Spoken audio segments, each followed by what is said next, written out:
Welcome to another edition of At the Table with NEA-Alaska.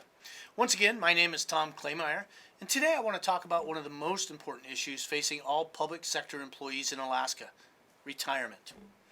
In order to talk about retirement, it's important to provide a bit of historical context about the security that we used to have and where we're at now.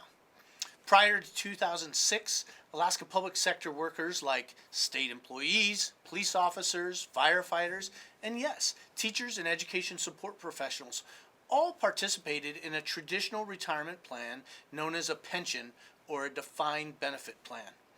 A pension guarantees income in retirement with both the employee and the employer contributing to a fund all throughout their working lives, which then distributes payments back to workers in their retirement. For our purposes, a pension should be synonymous with retirement security, which is something that we all strive for. In Alaska, public employees with a pension are categorized into either the Teacher Retirement System, or TERS, Tiers 1 and 2, or the Public Employee Retirement System, known as PERS, Tier 1, 2, and 3. In 2006, the legislature set out to change the entire retirement system. Based on flawed actuarial analysis, which is just a fancy term for evaluating complex financial systems, the legislature eliminated the defined benefit system for all public sector workers and replaced it with what's called a defined contribution plan instead, or DC for short. A DC plan basically means that the state is responsible for contributing a defined amount of money into a retirement account on the employee's behalf. The employee is also required to contribute a portion of their salary to that same account. This money is then invested in stocks, bonds, money markets, and other financial instruments, hopefully to grow over time, similar to like a 401k. In theory, this will ultimately yield enough money to help provide that employee with income in retirement. These employees fall into either TERS 3 or PERS 4. The key difference between a defined benefit and a defined contribution plan is what the employee is eligible for in retirement. Under a DB plan, the employee will qualify for a set amount of money every month based upon criteria like years of service and their income while they were working. Under a DC plan, the employee only has access to the fund balance of the account that they've contributed to and how well their investments have performed. It is up to the employee to then manage their investments so that it lasts for the rest of their lives during retirement. The 2006 change was billed as a cost-saving measure for the state of Alaska. But what it really accomplished was the creation of a system that shifted all of the financial risk to the employee and provided absolutely zero certainty of any income in retirement. Unfortunately, no one can predict how well these investments will perform. During the financial crisis of 2008 and 9, investment portfolios crashed and people lost a massive portion of their retirement savings.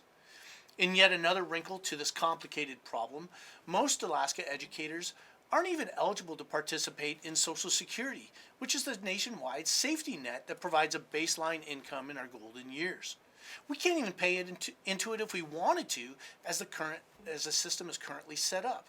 So our TERS 3 members have the unfortunate distinction of having the worst, least secure retirement system in the country, with neither a pension nor the safety net of Social Security.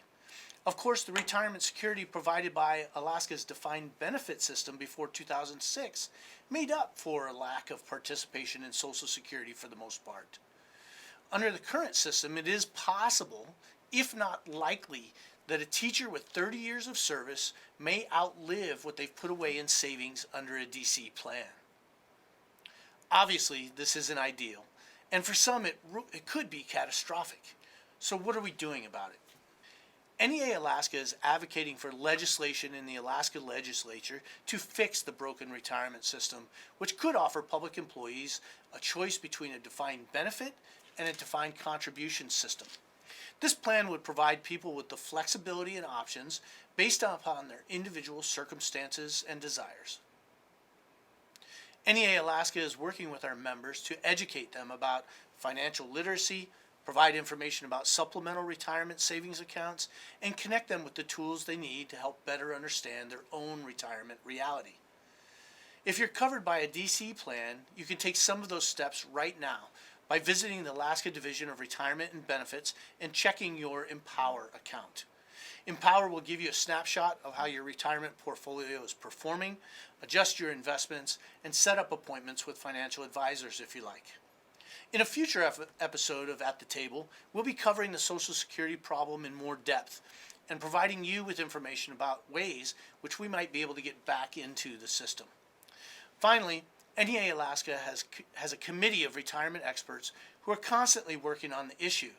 The Saving Our Alaska Retirement, or SOAR Committee, has created documents and resources which are worth checking out at www.neaalaska.gov/SOAR, SOAR.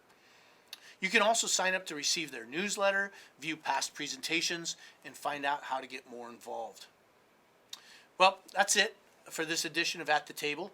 As always, please be sure to like, subscribe, and share this episode with your friends and colleagues. If you have ideas for topics you'd like covered in the future, please add them to the chat below. Thanks for watching.